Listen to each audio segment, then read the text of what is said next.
group of more than 1,000 American Christian Zionist pastors and some influencers included as well spent a week in Israel on an all expenses paid trip funded by the Israeli Foreign Ministry.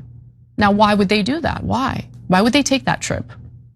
You know why. We all know why. But in case you're still confused, Mike Evans, the evangelical pastor who helped organize this trip in the first place, will enlighten you, okay? So he told the Christian Broadcasting Network the following, quote, "This is the first time in history that the state of Israel has officially partnered with 1,000 strategic pastors to commission them as ambassadors to combat anti-Semitism and reach the youth of their generation." So they're just saying it out loud. So this isn't really about combating anti-Semitism. Let's put that aside. This is really about the fact that you have younger conservatives in this country really questioning the US alliance to Israel, given everything that's been live streamed over the last 2 years, given all the money that the US political system has funneled over to the Israeli government, given the fact that Benjamin Netanyahu is pushing for a 20-year deal in which the United States would send more and more military aid to Israel for 2 decades straight. That's how long that, I would be 60 years old by the time that deal is done with.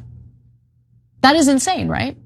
So what they're trying to do here is strategically target various evangelical churches where pastors have deluded themselves into thinking that the only way they could be considered good Christians is if they support a foreign country, a nation state, and just use them to propagandize their parishioners, I should say, their parishioners.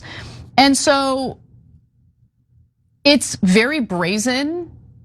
And what I love about this is its brazenness, because it allows us to know exactly what's going on. It allows us to point to who funded this. It's the Israeli Foreign Ministry, what their goals are, what their strategy is. The real question is which churches are included in this project. And we're gonna get to that in just a minute. So if you're curious what kind of speeches were given at this event, the guy who recently had a clandestine meeting, a secret meeting with a convicted traitor to the United States and Israel, Mike Huckabee, he gave a speech, unsurprisingly, and here's what he had to say. That this is the land that God gave to the Jewish people. And he said he will bless those who bless Israel, but he will curse those who curse Israel. Right. So that's the kind of messaging that they want to propagate all throughout the United States through these churches. So the Israeli Foreign Ministry has spent millions on propaganda campaigns targeting evangelical churches in the US, and it is being called something specific. It's being called the largest Christian church geofencing campaign in US history, a project that was revealed by a federal filing under the Foreign Agents Registration Act. So at least in this case, there's a filing and there's some disclosure about the foreign influence of this program. Now remember, churches are tax exempt, and tax exemption means that you're not supposed to use your churches for political activism. A lot of churches do it anyway. I'm sure that in this case, they can make an argument that no, it is our religious belief that the United States should constantly bow down to a foreign country, to the nation state of Israel, no matter what. And maybe they'll get off on that. I mean, I don't think anyone will even probe this. But nonetheless, I'm sure there are plenty of people out there who are curious which churches are involved. And Netanyahu did address the pastors and told them the following. Stand up and be counted, tell the truth. He doesn't want them to tell the truth. They don't even care for the truth, to be fair.